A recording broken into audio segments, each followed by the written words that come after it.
چەند کچە مۆدێلێک لە ناو لە شفرۆشەکانی هۆتێلەکەی هەولێردا بوون، خەریکی چی بوون و کام بەرپرس لە پشتیان بوو. دوێنێ شەو لە پایتەختی کوردستان لەشکرێک لە شفرۆش دەستگیر کران کە کەسانی دیار و بەرچاویان تێدا بووە لە مۆدێل و هاوڕێی شاجوان و مەیکاپ ئارتێس و بلۆگەر و ڕیکلامکار. کارەکەش هێندە بەنهێنی جێبەجێکرا کە وەک زانیارەکان دەڵێن لە شفرۆشەکان فریا نەکەوت بوون جلەکانیان لەبەر بکەنەوە و هێندێکیشان لە ساتی وەرگرتنی پارەی شەوە سێکسەکەیان دەستگیر کران. هەر بۆیە ئەو کچە مۆدێلانەش کە لەوێ بوون فریای خۆ دەرباسکردن نەکەوتن. لە شێوێکی درەنگی بەرانەوی ساردا هێزێکی تایبەتی ئاسایش و هێزێکی ئۆپەراسیۆنەکان و پۆلیسی هەولێر لەسەر بنەمای کۆمەڵێک زانیاری ورد جوڵەیان کرد بۆ هۆتێلێک کە هی بەرپرسێکی دیاری هەرێمی کوردستانە. هێزەکە لە یەکەم دەستپێکدا و لە ساتی داخڵبوون بە شوێنەکە دیارترین کەسی نێو کچە مۆدێلەکانیان دەستگیر کرد تا گەیشتنە نهۆمی چوار. 81 ئافرەتی عەرەب و کوردیان دەستگیر کرد کە کاریان تەنها لەشفرۆشی بووە.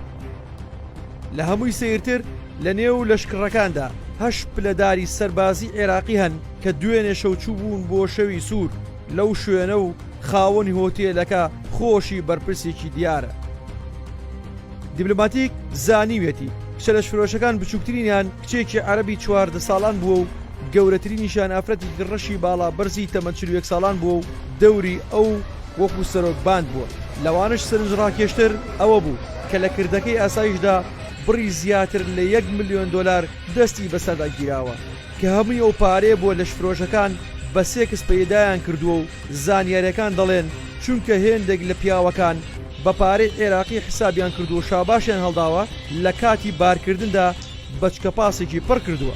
دیبلۆماتیک زانیوێتی کرێی یەک ژوانی سێکسی لەو شوێنە جیاواز بووە بە پێی تەمەنی کچەکان و ناوداریان.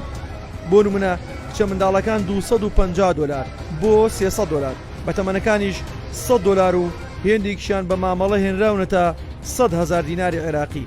ئەوانەشی زیاتر سەردانی لە شفرۆشخانەکان کردووە دکتۆر و ئەفسەری سوپای عێراقی و گەشتیاری عەرەب و خەڵکانی کورد بوون لە کەسانی بازرگان و دەوڵەمەند.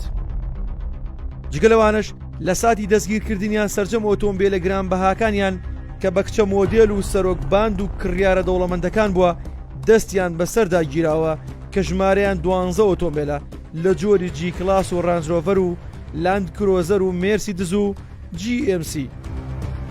خاوەنی شوێنەکە پێش دەستگیرکردنی هەڵهاتووە و ئاسایش بە شوێنی دەدەگەڕێت تا دەستگیری بکات.